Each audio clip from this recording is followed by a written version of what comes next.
Hello అండి. Welcome to my channel.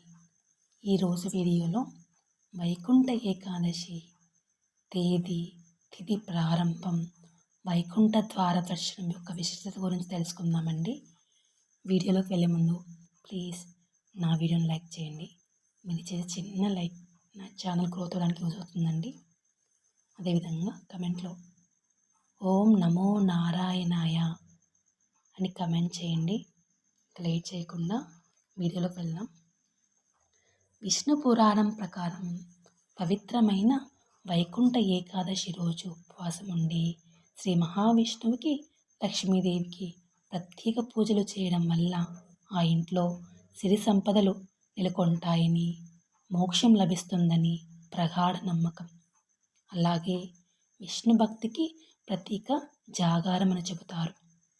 Vaikuntha Ekadashi రోజు రాత్రి శ్రీమన్నారాయణ నామ సంకీర్తనలతో, భజనలతో, భాగవత కథలతో కాలక్షేపం చేస్తూ జాగరణ చేయడం వల్ల మోక్షం పొందవచ్చు అని శాస్త్రం చెబుతోంది. ఈ నేపథ్యంలో వైకుంఠ ఏకాదశి 2025 డిసెంబర్ తేదీలో విశిష్టత, తిథి ప్రారంభం వంటి విషయాలు తెలుసుకుందాం. శేషతల్పంపై శయనించే విష్ణుమూర్తిని దర్శించుకోవడానికి వైకుంఠానికి తరలి వెళ్లే ముక్కోటి దేవతలతో కలిసి స్వామివారు భూలోకానికి వచ్చే శుభ సందర్భమే ఈ వైకుంఠ ఏకాదశి. పరమ పవిత్రమైన ఈ ఏకాదశి రోజున ఉత్తర ద్వారం నుంచి స్వామివారిని దర్శించుకుంటే జన్మ జన్మల పాపాలు తొలగిపోయి పుణ్యలోకాలు ప్రాప్తిస్తాయని ప్రతీతి.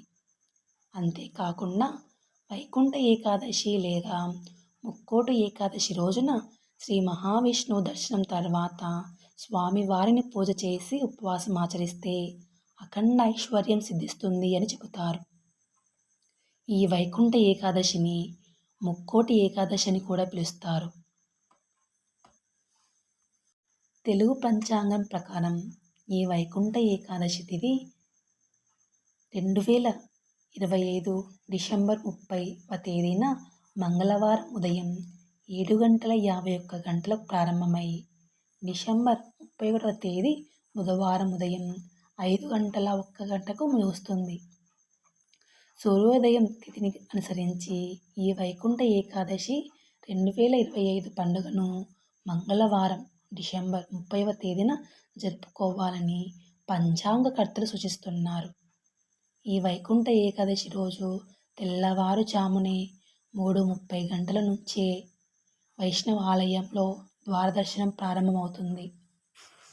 ఈ వైకుంఠ ఏకాదశి రోజు శ్రీ మహావిష్ణువు గరుడ వాహన రూఢుడై 3 కోట్ల దేవతలతో కలిసి భూలోకానికి దిగివచ్చి భక్తులకు దర్శనమిస్తారు.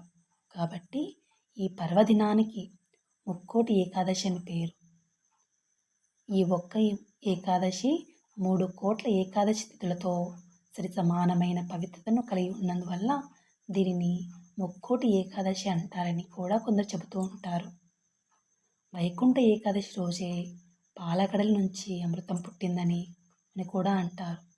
అంతేకాకుండా మహాభారత యుద్ధంలో శ్రీకృష్ణుడు భగవద్గీతను అర్జునుడికి ఈ ముక్కోటి ఏకాదశి రోజునే ఉపదేశించారని కూడా భక్తుల యొక్క విశ్వాసం. ముక్కోటి ఏకాదశి రోజున శ్రీ మహావిష్ణువుని భక్తి శ్రద్ధలతో, నియమనిష్ఠలతో పూజ చేసిన వారికి పుణ్యఫలంతో పాటు కార్యసిద్ధి కలుగుతుందని, అంతేకాకుండా ఈ వైకుంఠ ఏకాదశి రోజున వ్రతం ఆచరించే వారికి మరో జన్మ అంటూ ఉండదని కూడా మన పురాణాలు చెబుతూ ఉంటాయి. ఈ ముక్కోటి ఏకాదశి రోజు ఆచరించే విష్ణు పూజ, గీత పారాయణం, గోవింద నామస్మరణ మరియు పురాణ శ్రవణం మోక్ష ప్రాప్తి కలిగిస్తాయట. ఇవన్నీ చేయలేకపోయినా ఓం నమో నారాయణాయ అనే అష్టాక్షరి మంత్రాన్ని 108 సార్లు జపించడం వల్ల చేపట్టిన కార్యాలు దిగ్విజయంగా పూర్తి అవుతాయని కూడా విశ్వాసం. వైకుంఠ ఏకాదశి రోజున శ్రీ మహావిష్ణువు, వెంకటేశ్వర స్వామి దేవాలయాలను దర్శించుకోవాలి. ఈ రోజున ఆచరించే ముఖ్యమైన ఉపవాసం, జాగరణ, జపం, ధ్యానం శుభ ఫలితాలను కలుగజేస్తాయి. తిరుమల శ్రీ వెంకటేశ్వర స్వామి వారి ఆలయంలో కూడా వైకుంఠ ఏకాదశి రోజున వైకుంఠ ద్వార ప్రవేశం, తదనంతరం దైవ దర్శనానికి అనుమతిస్తారు. ఈ ఏకాదశికి ముందు రోజు అంటే దశమి రోజు రాత్రి ఏకాంత సేవ అనంతరం బంగారు వాకిలి మూసివేస్తారు. తర్వాత తెల్లవారుజామున వైకుంఠ ఏకాదశి రోజు సుప్రభాతం మొదలుకొని మరుసటి రోజు అంటే ద్వాదశి రోజు రాత్రి ఏకాంత సేవ వరకు శ్రీవారి గర్భాలయానికి ఆనుకొని ఉన్న వైకుంఠ ద్వారాన్ని తెరిచి ఉంచుతారు. శ్రీవారి ఆలయంలో డిసెంబర్ 30వ తేదీ నుంచి జనవరి 8వ తేదీ వరకు 10 రోజుల పాటు సామాన్యులకు వైకుంఠ ద్వార దర్శన భాగ్యం కల్పించనున్నారు. డిసెంబర్ 30, 31, 2026 జనవరి 1వ తేదీ దర్శనాలకు నవంబర్ 27 గురువారం నుంచి డిసెంబర్ 1వ తేదీ వరకు ఆన్లైన్ విధానంలో భక్తులు ముందస్తుగా రిజిస్టర్ చేసుకుంటే డిప్ ద్వారా ఉచిత సర్వదర్శన టోకెన్లు కేటాయించనున్నారు. అనంతరం జనవరి 2 నుంచి 8వ తేదీ వరకు వైకుంఠం క్యూ కాంప్లెక్స్ 2వ ద్వారా నేరుగా సర్వదర్శనంలో చేయనున్నారు. శ్రీరంగంలోని శ్రీ రంగనాథ స్వామి దేవాలయంలో కూడా వైకుంఠ ఏకాదశి ఉత్సవాలు 21 రోజుల పాటు ఘనంగా జరుగుతాయి. ఇందులో భాగంగా మొదటి భాగాన్ని పాగల్పట్టు అంటే ఉదయం పూజ అని, రెండో భాగాన్ని ఇరపట్టు అంటే రాత్రి పూజ అని పిలుస్తారు. శ్రీ మహావిష్ణువు అవతారమైన రంగనాథ స్వామి వారిని వైకుంఠ ఏకాదశి రోజు వజ్రాలతో చేసిన వస్త్రాలను అలంకరించి 1000 స్తంభాల ప్రాంగణంలోకి వైకుంఠ ద్వారం గుండా తీసుకొని వచ్చి అక్కడ భక్తులకు దర్శన భాగ్యం కల్పిస్తారు. ఈ ద్వారం గుండా వెళ్ళిన భక్తులు నేరుగా వైకుంఠం చేరుకుంటారు అని నమ్మకం. ఇది అండి ముక్కోటి ఏకాదశి యొక్క విశిష్టత. మీకు కనుక నా వీడియో నచ్చితే ప్లీజ్ లైక్ చేయండి, షేర్ చేయండి, సబ్స్క్రైబ్ చేయండి.